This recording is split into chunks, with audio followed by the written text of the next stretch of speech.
चलिए हेलो। आज हम लोग अपना सेकंड पार्ट स्टार्ट करने वाले हैं एक्सेल का। देखते हैं। चलिए, पार्ट सेकंड हमारा था डेटा फिलिंग। तो डेटा फिलिंग के लिए सबसे पहले हम ओपन कर लेते हैं एक्सेल विंडो प्लस आर, और हमने एक्सेल को ओपन कर लिया। कल हमने स्क्रीन के बारे में सब कुछ अच्छे से प्रिपेयर कर लिया था, और आज हम करेंगे पार्ट 2 डेटा फिलिंग के बारे में। तो डेटा फिलिंग करते समय हमें यूज़ करना है कुछ कीज़। सबसे पहले स्टार्ट करते हैं टैब बटन से। तो अगर हमने कोई नाम लिखा, मान लीजिए सीरियल नंबर, हमें नेक्स्ट सेल में जाना है तो हमें यूज़ करना होगा टैब बटन। हमने लिखा है name, tab button, father name, tab button. Clear? इसका मतलब डेटा भरते समय सेल में आगे जाने के लिए हमें यूज़ करना है टैब बटन, कुछ इस प्रकार से। और यदि डेटा भरते समय कोई गलती हो जाए, मान लीजिए ठीक है, हमने लिखा सीरियल 1 विजय सोनू, और सोनू में हमारा स्पेलिंग एरर हो गया। अब हम आ गए हैं टैब दबाकर आगे, हमें जाना है पीछे। तो कीबोर्ड से ही पीछे भी हम डेटा में जा सकते हैं। तो उसमें जाने के लिए हमें यूज़ करना है शिफ्ट प्लस टैब बटन। देखिए, टैब से हम आगे जाते हैं, शिफ्ट प्लस टैब से हम पीछे की तरफ जा सकते हैं, और हम यहाँ पर आके उसको एडिट कर सकते हैं। तो ये तो था हमारा टैब और शिफ्ट प्लस टैब। अब बात करते हैं सेल में नीचे आने के लिए। तो नीचे आने के लिए बेसिकली हमको क्लिक करना होता है, हैंड हिट करना होता है enter button. Enter button hit करते हैं हम कहाँ आ गए, नीचे आ गए। और यदि हमें सेल में ऊपर की तरफ जाना है कीबोर्ड से, तो हम यूज़ करेंगे शिफ्ट प्लस एंटर बटन का। ये देखिए, हम ऊपर पहुँच गए। हाँ, एंटर से हम नीचे आ जाइए, और शिफ्ट प्लस एंटर दबा करके आप सेल में ऊपर की तरफ जा सकते हैं। ठीक है, फिर से देख लेते हैं। टैब बटन से हम आगे जाते हैं, टैब बटन से हम आगे जाते हैं, और शिफ्ट प्लस टैब से हम पीछे जाते हैं।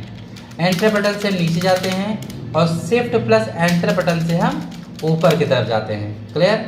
चलिए, तो यहाँ तक तो हमारा क्लियर हो गया। अब बात करते हैं, यहाँ पर देखिए हमने एक हेडिंग लिखा, फादर नेम यहाँ पर लिखा हुआ है। आप देख सकते हैं, हमने यहाँ पर लिखा है फादर नेम, और फादर नेम पे हमारे यहाँ पर कुछ इस प्रकार से लिखा है कि फादर, देखिए आधा ही दिख रहा है, आधा है नेक्स्ट सेल में। चूँकि है तो वो सी में ही, हमें दिख कहाँ रहा है, डी में। डी में कुछ लिख के देख लेते हैं। हमने कहा मदर्स नेम, देखिए वो आपका जो दिख रहा था वो क्या हो गया, वो इरेज हो गया। ठीक है, तो वो इरेज नहीं हुआ है, वो हुआ इसलिए है क्योंकि आपका जो सेल का ये जो विड्थ है वो काफ़ी छोटी है। आप यहाँ क्लिक कीजिए और जूम कीजिए, आप पॉइंट कीजिए, फॉर्मूला बार आपको दिखाएगा कि C1 में फादर नेम लिखा हुआ है, लेकिन पूरा दिख नहीं रहा है। तो इसको फिट करने के लिए, ऑटो फिट करने के लिए, हम अपने C और D के कॉलम के बीच में जो लाइन है, इस पर डबल क्लिक करते हैं। देखिए, जैसे मैं डबल क्लिक किया, ये ऑटोमेटिकली क्या हो गया, उसी अंदर भरे गए टेक्स्ट के अकॉर्डिंग फिल हो गया। ठीक है, वैसे ही डी के लिए भी कर लेंगे, जिससे कि मदर नेम हमारे फिल हो जाएं। हम देख पा रहे हैं कि हमारे मदर नेम और फादर नेम दोनों ही पूरी तरीके से फिल हो चुके हैं या फिट हो चुके हैं। ठीक है, थर्ड नंबर पर डेटा देख लेते हैं। ABC, ठीक है, EFG फादर नेम, और यहाँ पर हमने लिख दिया मदर नेम, कोई भी नाम लिख दिया हमने।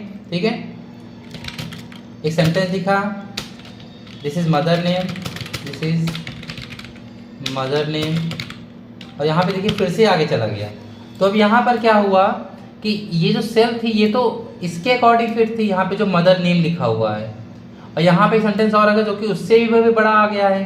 तो क्या करेंगे, हम वापस से डी और ई के बीच में जाएंगे, और इस जगह पर डबल क्लिक करेंगे, इस जगह पर डबल क्लिक 1 2, और वो उस सबसे बड़े वाले डेटा के अकॉर्डिंग अपने आप को फिट कर लेगा।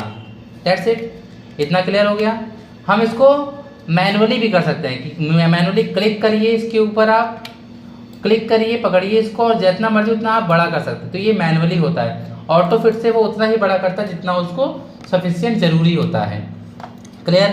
तो हमारे पास इतना हो गया। डेटा में हमने आगे पीछे जाना देख लिया, और एंटर से नीचे आना, और शिफ्ट प्लस एंटर से ऊपर जाना हमने देख लिया। अब बात करते हैं डेटा में रैप टेक्स्ट करने की, टेक्स्ट को लपेटने की। तो यहाँ पर एक ऑप्शन होता है रैप टेक्स्ट का ऑप्शन होता है, होम मेन्यू आपको मिलेगा। कब करते हैं यूज़, कैसे करते हैं, उसको हम देखेंगे। तो डेटा फिल करना हमने देख लिया। आगे देखते हैं, हमने लिखा है कोई सेंटेंस हमारे पास है, ठीक है। हमने क्लास का नाम लिखा है एडवांस कंप्यूटर इंस्टीट्यूट। हम देख पा रहे हैं कि हमें एडवांस कंप्यूटर इंस्टीट्यूट इस तरीके से नहीं चाहिए था। हम चाहते हैं एडवांस ऊपर रहे, कंप्यूटर नीचे आ जाए, मतलब इतने ही एरिया में हमारा तीनों वर्ड जो है वो आ जाए। उसके लिए हम क्या करते हैं, रैप करते हैं। रैप करने के लिए हमें सबसे पहले उस सेल पर क्लिक करना होगा जहाँ पर डेटा भरा हुआ है। हम देख पा रहे हैं एडवांस पे क्लिक कर रहे हैं तो हम फार्मूला बार में पूरा नाम हमको शो हो रहा है। लेकिन यदि हम जैसे ही कंप्यूटर वाले पे जगह क्लिक करते हैं, सी के नीचे क्लिक करते हैं, हम देखेंगे फार्मूला बार में हमारा कुछ भी नहीं है। इसका मतलब क्या है? इसका मतलब ये है कि सभी कुछ भरा कहाँ पर है, फिल किया गया है बी की कॉलम में, ठीक है। तो इसको रैप टेक्स्ट करने के लिए क्या करेंगे, हम सेल पर क्लिक किया, चले गए हम होम मेन्यू में। होम मेन्यू में हमारे पास यहाँ पर दिया रैप टेक्स्ट का ऑप्शन। रैप टेक्स्ट जैसे ही हमने इसको क्लिक किया, देखिए हमारा जो एडवांस कंप्यूटर है वो ऑटोमेटिकली उस एरिया में अपने आप को फिट कर लिया। बी को थोड़ा सा बड़ा कर देंगे जिससे कि हमारा एडवांस कंप्यूटर इंस्टीट्यूट अलग अलग अच्छे से आ जाए। चलिए, तो ये हो गया हमारा रैप टेक्स्ट। अब हम देख पा रहे हैं कि हमारा कॉलम जो है वो इतना बड़ा है, कॉलम तो हमारा काफ़ी बड़ा है, लेकिन डेटा बिल्कुल नीचे की तरफ शिफ्ट हो गया है। तो ये डेटा की शिफ्ट नीचे की होने की जो प्रोसेस है इसे बोलते हैं हम अलाइनमेंट, ठीक है। तो इस अलाइनमेंट को कैसे ठीक करेंगे, हम क्या करेंगे, हम चाहते हैं कि ये हमारा ऊपर चला जाए या बीच में मिडिल में आ जाए। तो उसके लिए हम क्या करेंगे, क्लिक करेंगे उस सेल के ऊपर और होम मेन्यू पर ही जाएंगे, और यहाँ से हम देखेंगे हमारा ये अलाइनमेंट ऑप्शन हमको अवेलेबल है हमारे पास। यहाँ से सबसे ऊपर आपके टॉप है, मिडिल है, बॉटम है, लेफ्ट है, सेंटर है और राइट है। हमें करना काम है मिडिल में करना, हमने दबा दिया मिडिल में। देखिए आपका डेटा जो है पूरी तरीके से मिडिल में सेट हो गया। ये आप देख पा रहे हैं एडवांस जो है पूरी तरीके से मिडिल में आपका सेट हो चुका है। क्लियर, कोई दिक्कत नहीं।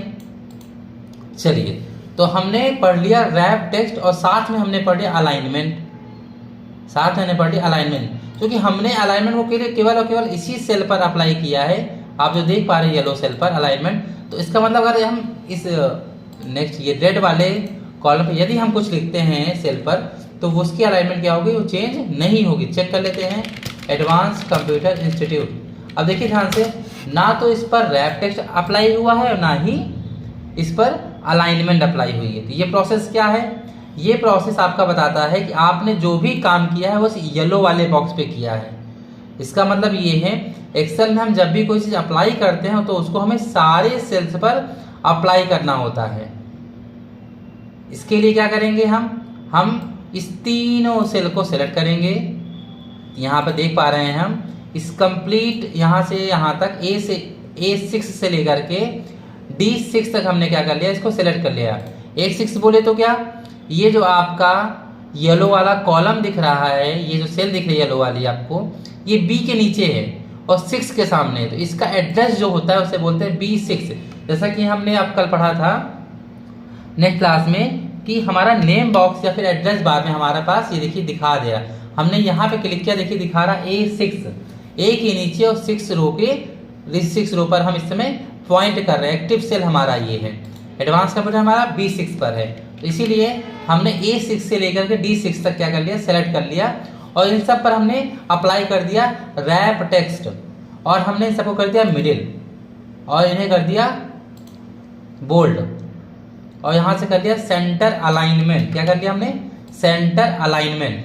अब हम देखेंगे, मान लीजिए हमने इसके बगल वाले पे D6 पे कुछ लिखना चाहते हैं, हमने लिखा एडवांस कंप्यूटर इंस्टीट्यूट। अब हम देख पा रहे हैं कि एडवांस कंप्यूटर इंस्टीट्यूट ऑटोमेटिकली बीच में आ गया, इस पर रैप टेक्स्ट भी अप्लाई हो गया है और ये बिल्कुल सेंटर में पॉइंट कर रहा है। इससे क्या पता चला, इससे ये पता चला कि हमें जब भी हम कोई भी चीज़ें अप्लाई करते हैं तो हमें प्रत्येक सेल पर अप्लाई करना होता है, ठीक। तो अगर इसके अलावा हम किसी भी सेल पर कुछ भी लिखते हैं, इसे हम E6 पर कुछ लिख देते हैं एडवांस कंप्यूटर इंस्टीट्यूट, देखिए ये फिर से सेम प्रॉब्लम आ रही है। क्यों, क्योंकि हमने अप्लाई करते समय इसको सेलेक्ट नहीं किया था। तो आपका डेटा फिलिंग के दौरान सबसे बेसिक जो कॉन्सेप्ट थे वो ये थे। आपको इन्हें रिवीजन करना है, प्रैक्टिस करनी है, जिससे कि आप इसको अच्छे से कर सकें। आगे की चीज़ें हम पढ़ेंगे नेक्स्ट क्लास में। Thank you.